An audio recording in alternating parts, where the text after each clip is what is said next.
I was born on this prairie in Newton. So were my parents, theirs as well. Mad. That's what this country made all of us. Either way, God or poetry. Sometimes, as in my mother's case, both. I had a great uncle who looked like Walt Whitman. If he had bothered to leave a likeness, I could show you a wanderer, versifier and child man. What he wrote, he committed, only back into soil and air, no loss. What desire have we for another's praise? We live in houses too far from each other. In spring, each afternoon, our fields grow even blacker, immense. We just want to brace against our porches and watch the land roll out from us, turn up, back right over and cover us. We are the people who own the night skies. Sweet. You were born in Iowa, yeah? Yeah, Newton, in washing machine capital of the world. No. Yeah, that's where Maytag, they made all the washing machines in Maytag and Newton, so yeah. But around Iowa, Yeah. My family lived around Iowa. Do you have, I don't know anything about your, do you have brothers and sisters? Yes, I have a brother, and he's a little younger than me. He's in, he's rather prominent. He directs the Federal Sentencing Commission. You have some photos, I think, out here on the table. When I came in, I noticed them. Can we look at them?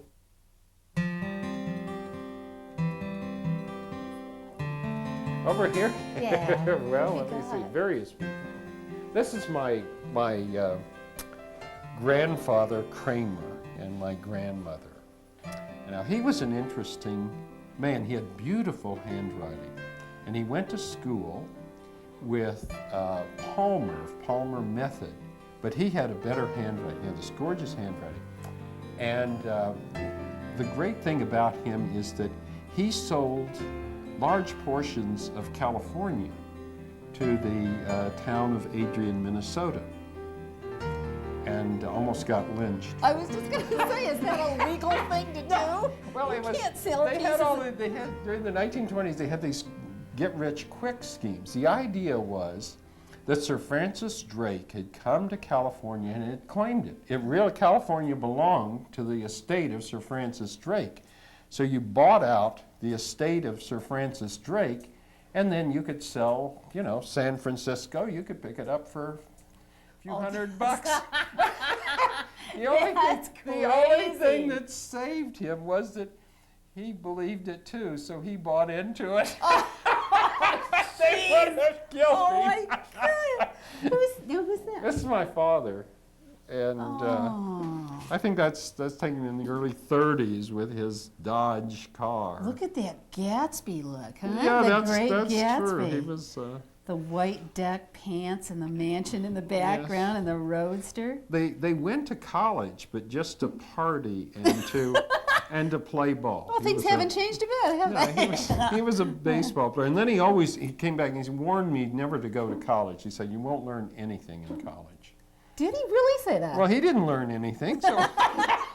He looks like a movie star. I mean, that's a real movie star photo. Yeah, that is. he was. Yeah, something.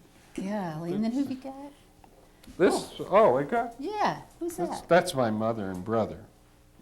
That's my brother, who's the Federal Sentencing Commission. And you?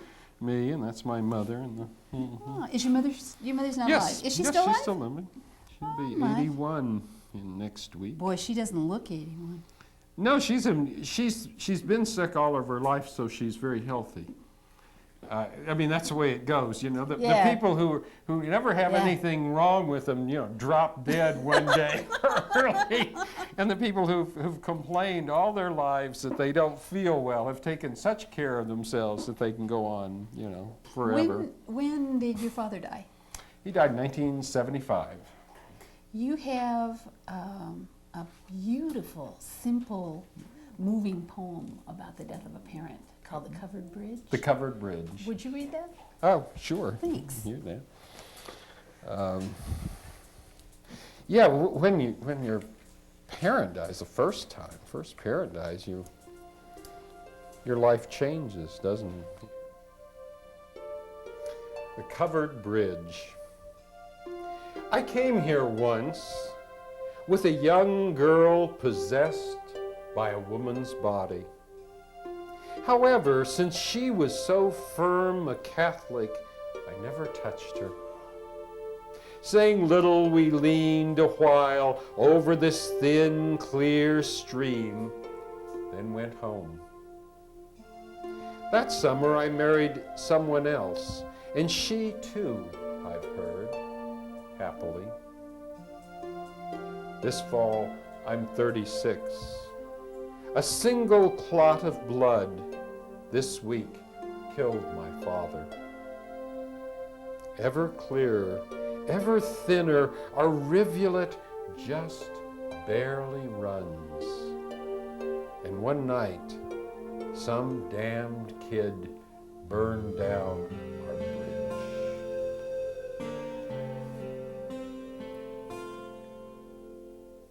But it was strange. I don't know why you would connect the death of a father with that covered bridge imagery. There's always that mysterious quality about poems that I like. Really, that whole finality of both is really a killer. When you're writing them, they don't make sense. That's the hard thing about doing. I think your poems don't make sense until afterwards. So you have. It's hard to control the process when you don't know what's going on. I was going to ask you about that. Do you, when you're reading it out loud, I mean, even years after you've written the thing, do you ever begin reading it and when you get to the end of it, you say, "Oh my God, I know what that means." I mean, suddenly, you know, a new meaning, a new, I don't know, some new view or image of it all. Yeah, they keep changing on you. I always have that feeling. I don't have the feeling I know a poem until I read it aloud in front of an audience and I'm standing up there and I suddenly, and I think everybody in this audience knows what's going on here but me. And then I'm in the middle of reading and it's like, wow, that's what I'm trying to find. Yeah, because I sense that when you read sometimes. I've heard you read a few times, and I sense sometimes when you read that revelation at the end that, oh yeah, Yes. I got it this time. Yeah, I would like to do. I teach that way too. It's an awful habit.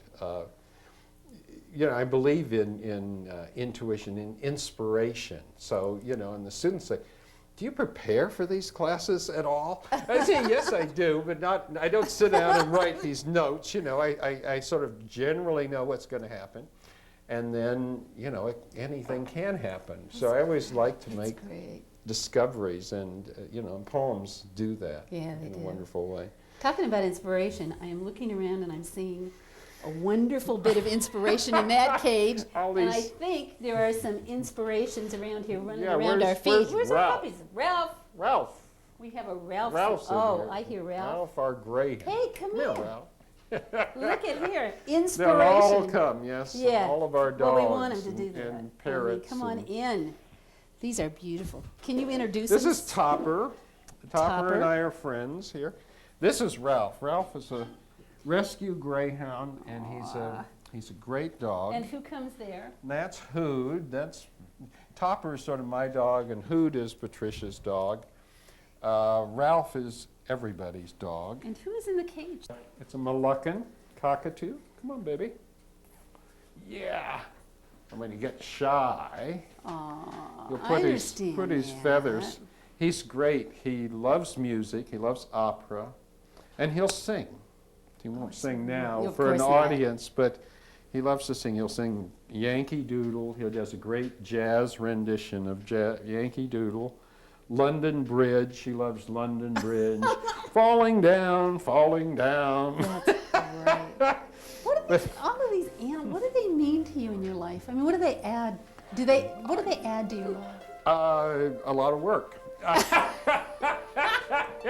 Well, yes, I can see that. I don't know. Years ago, I had a very difficult time in my life, and Patricia and I happened to find a whippet and in our garbage, and it was a long story, but we ended up with this whippet dog, like the ones you see around here. And it was really the worst period in my life, and so I would go take the dog out and let it chase rabbits out in the chaparral. And the dog really brought me back to life, because at that point I was having a hard time doing anything, just getting through. But that dog would go out there and she would look at me and say, well, let's go, you know, and just chase things, and if I get hurt, so what? I mean, it would completely disregard her own health and well-being. And so I like the simplicity of the animal. Larry, in the afterword to your first collection of poems, Strong Winds Below the Canyon, you said something, I want to quote it so I get it right. You said, "My art has attempted to strip away at least some masks, perhaps even my own, that I might restore a part of the world around me." I've always wondered not only exactly what you meant by that, but which of your poems do you think most characterizes that? And I'm hoping you'll read it when you find one. Maybe that is a bizarre way of looking or thinking about the world. I guess my mother's side of the family is this deeply religious side, so everything has to be spiritual. So that I have this feeling, even now, that everything is divine in its aspect. I don't want to make too much of it, but it is covered over by these masks of being a dime store manager like my father, or a professor or something, and that to stay alive we have to struggle against those masks that are really forced onto us, those identities that are grafted onto us, and to get to the the person underneath, if possible. So I think my poems all have that stripping away quality. It's demolishing things more than anything else. I don't know any of the poems that, this one, I'll read this one. It's called Film Noir.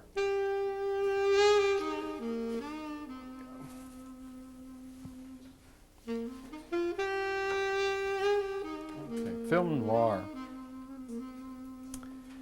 My mother's theater was called the Victory. Little more than a living room aslant, falling always our long afternoons together toward film noir. The bad old prince trembled with flak bursts of people not much more beautiful than us, caught up in desire, common bad luck, and betrayal.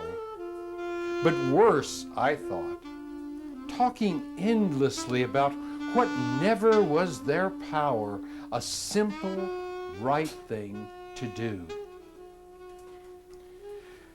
Until they were finally found out, some slight detail no cleverness could ever account for. All this was played against a track that fizzed like frying sausages, then gurgled with a music seeming to rise hysterically from the lake, bottom where the lovers sank the ugly husband.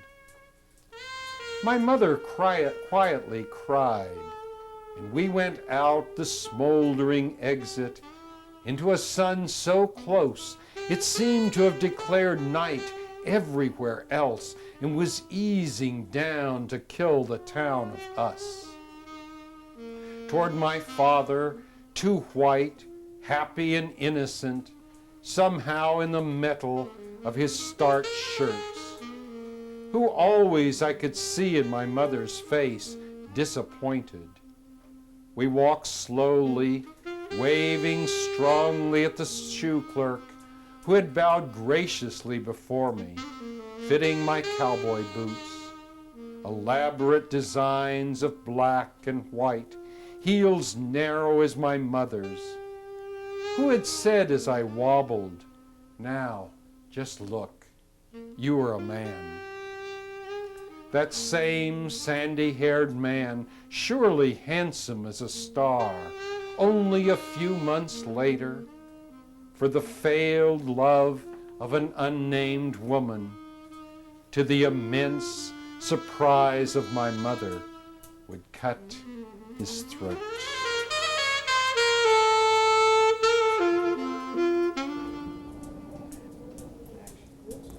Larry, the first time I came to your house and visited with you, and we were talking about about writing poems, you said to me, poets should go to that place inside themselves where they most do not want to go.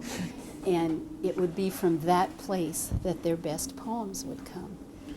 And that same day, you read for me a poem called "Strong Winds Below the Canyon." It has always been a favorite of mine. I think it's my favorite poem in all the world, as a matter of fact.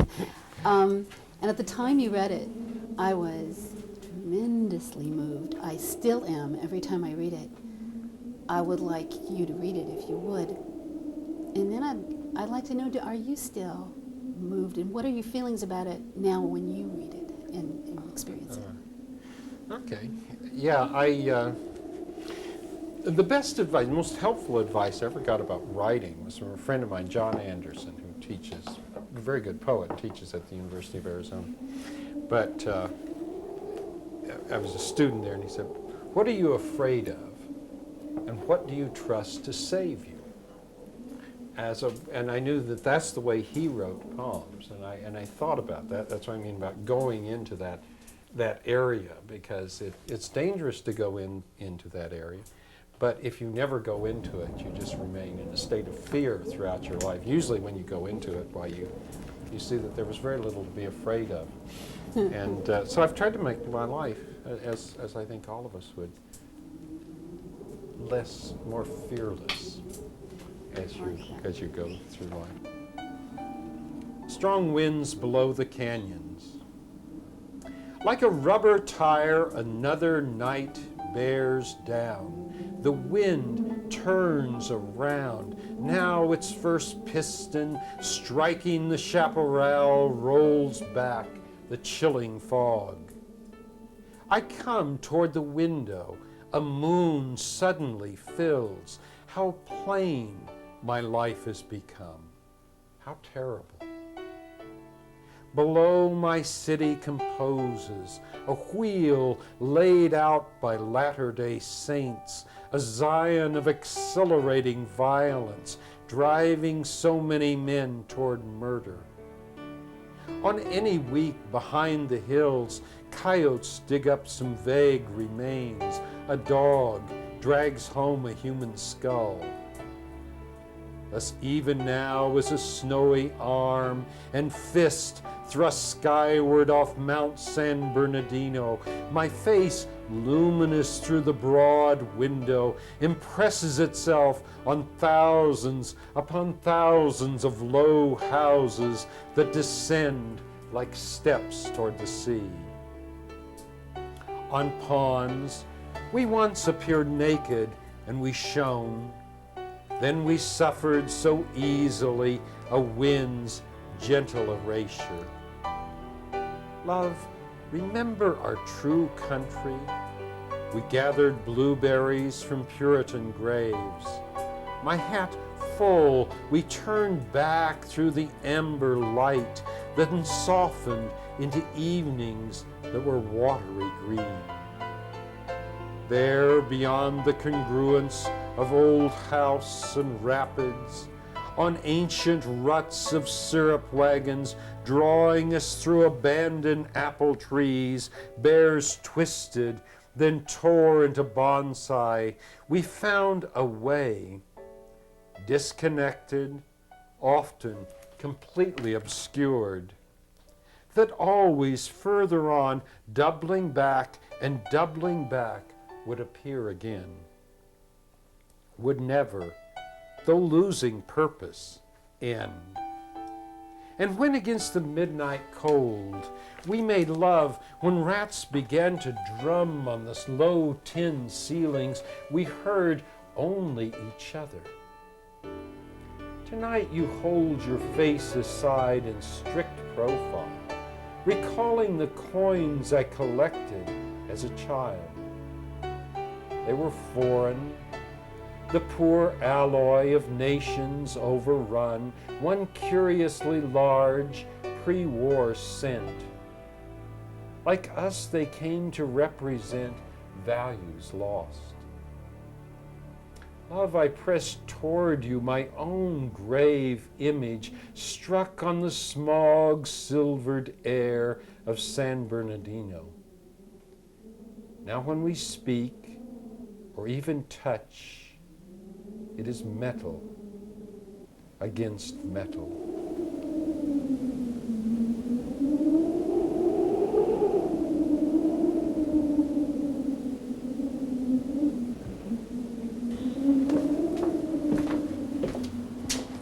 Tell us about Pat.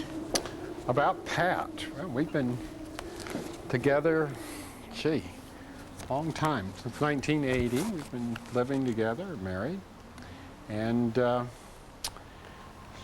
she's a tough Irish person. So she keeps driving me on, so I owe a lot to her. She's tough, and I needed that, so I guess I've gotten toughness from her, and a lot of animals. So they're all over. So that's she's neat. She's a very bright person, and it's great help. I couldn't do it without her. So I owe a lot of the improvement in my work to Patricia. For a while, we lived in Baltimore, in Maryland, and we lived down by the water on the Chesapeake. Used to catch crabs in the backyard, and that was a wonderful place, and we both miss Baltimore. So, a couple of Baltimore poems. One is called Baltimore, and it's a love poem. So I like this poem a lot. I don't think just goes through the downtown Baltimore is Charles Street.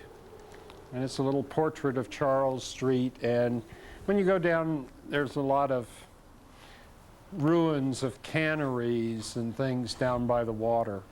Old maritime facilities. And we used to drive over a bridge.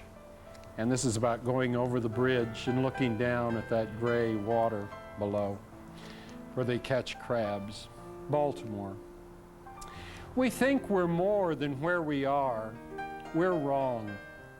Love, lean into the street, the drawl of mid-Atlantic voices, the traffic of rush hour Charles, a siren delivering its bloody merchandise, umbrellas pop, the awnings yawn at a sudden squall. Isn't this enough? To see with ordinary eyes and record. Dinner at 8 of local crab, then home and bed, such pleasantries. And so we live, and so we love. This morning we approached the drawbridge through the various stench, the bay's death, the death of everything, and rose over the familiar remains, spat out canneries, the burnt calligraphy of a wharf. Two boats scuttled against the ashen shore, their ribs sprung and unfastening. We didn't see our lives down there. We were too quickly lifted up. There was music on, or no. I must have had to imagine Bach.